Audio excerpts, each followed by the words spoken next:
Hey guys, welcome to another Untech video. Today we're going over a new program and an old one. The new program has actually just been rebranded from Web Clip Drop to Zapinfo, and they're actually creating new features on a day-to-day basis. A recent one came out that I want to demonstrate for you today, and that's a kind of a data enrichment function. So for right now, we're on a page for Programmatic IO, which is actually a digital advertising conference that's going off on October 15th and 16th in New York. Our goal here is to scrape the page and enrich the data as quickly as we can, and to do that we're going to use two programs. One is Dataminer. Given the simplistic setup for this page, this is going to be sort of our best bet. And the other one you'll see on the top side of my screen is Zapinfo, which is a new web clip drop. So let's begin by creating a new recipe. And I'm going to walk you through this pretty simplistically, so if you're a data miner pro or a data scraping pro, you might want to fast forward a little bit. First thing we're going to do is make sure this is defined. This is a list page, not a details page, so we're going to go on to the next tab, which is rows. Here we want to define the row. By here we're going to click find, and you see when we move the cursor around, it's going to change. What we want is this box right over here. So we're going to highlight that and hit the shift key, and then see which one of these element classes makes sense. Now, they all seem to work. This one's a little bit bigger, but since we just want the data speaker info, I know it'll work. And as you see, it turns everything green, indicating it is the box we want. As I scroll down, what I'm looking for is anything that's in green that shouldn't be in green, which in this case isn't the case, so we know we're good to go. I'm going to click confirm, move on to our columns. You see you got us 77 rows. First thing we want to do is get the name, so I'm just going to label it name. I'm going to go through that same function again, find. I'm going to highlight their name this time and hit shift. As you see, it comes up with H3 tag, which, as I see, works across the board. So I'm going to click OK. 77 does match the previous number. Let's click the I to see if that's correct. Yeah, looks good to me. Looks like it's getting all the names. So I'm going to add another column. I'm going to call this one title. And I'm going to go through that same sequence again. Find, highlight the title, click shift. Now, here's the thing. It has small, which gets us the title and the company, which is what we don't want. So we're going to use a sibling element by clicking on this button right here. You see the first time I click it, it gives us just what we want. If I click it again, it gives us a second part. Note when we do that the second time. But for here, 0, and you see it's changed to EQ0. Seems to be what we want. A quick browse down the page, and it's not getting us any different elements. It seems to be only highlighting what we want. So let's call that title. Let's do it one more time, and we're going to just try to get the company, which we know from last time around is the small, but with the 0, 1 sibling element, and that looks like it works. There is a small discrepancy here. Let's see why it's one less.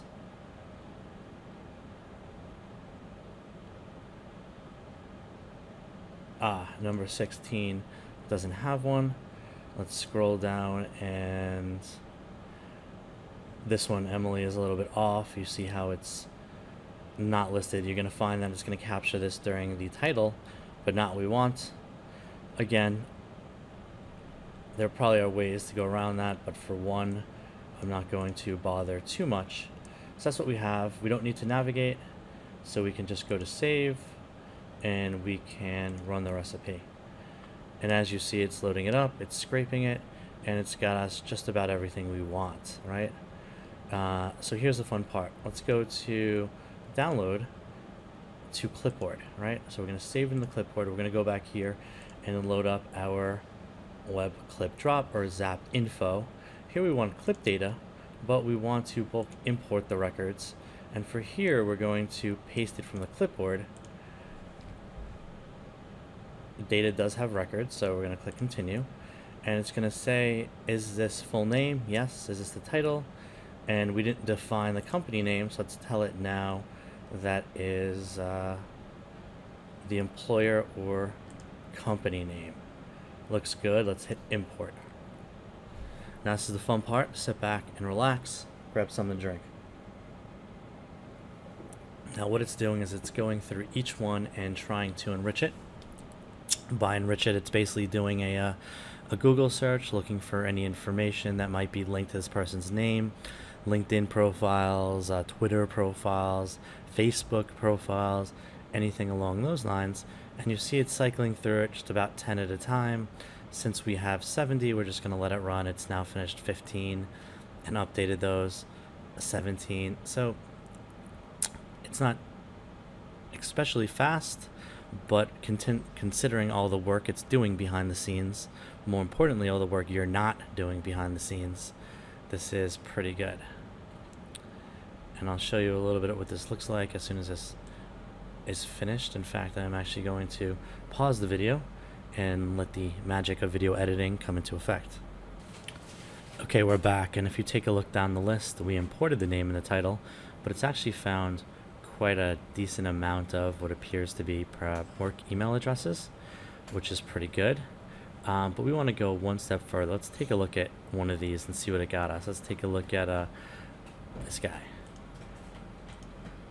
Let's click into his profile, and you see it found his, what looks like a school ID, and his LinkedIn profile, which is something we didn't give it. Now, this is the new feature I wanted to talk to you about today. We're going to do all and bulk actions, and we want to profile clip, right? So we want it to go into whatever profiles it finds, and it found 70 of the 77 LinkedIn profiles, which we want it to go into. So we're going to do that, and it's going to prompt us that this sort of, ties up your browser a little bit. There's some throttling options here, but we're going to go and continue and let this sort of load up, and we're not going to touch the browser. In fact, we're going to enlarge it. So what it's actually doing is going into each one of their LinkedIn profiles and fully scraping it, scraping skills, scraping any contact details that might be there. And you see it has a delay of a couple seconds to fool LinkedIn to thinking that this is actually a human and not a person. That it's not a machine. Of course, we want it to think it's a person. And as you see, it's doing a good job. It's clicking through all the details, and it looks like it's taking about 3 seconds a profile. So again, not exactly fast, but considering you're not doing this work, this is amazing. So I'm going to pause it here again and let this run for the next 10 or 15 minutes and show you what the output looks like. Okay, and now through the magic of video editing, we have to stop it after a couple because 70 profiles is a bit of a time for it to take. But I want to show you what we're left with here. We now have profiles that have significantly more information. Let's take any one of them. Take a look at it. It now has updated with their correct title or updated title. Looks like we have links contained in their profile, all their skills, all their work experience, all neatly organized, and a picture and the school that they went to. So this is pretty decent information here. And from there, we can do a whole lot this program does. It drops it into different places. You can export it into an Excel spreadsheet. And one of my favorite things to do, let's go into one of these. Let's choose, actually, you know what? None. Let's choose this one and show you some of the export. You can actually make it into an individual PDF file where you can choose to hide their contact details. You can, let's do that. Let's see what we have here.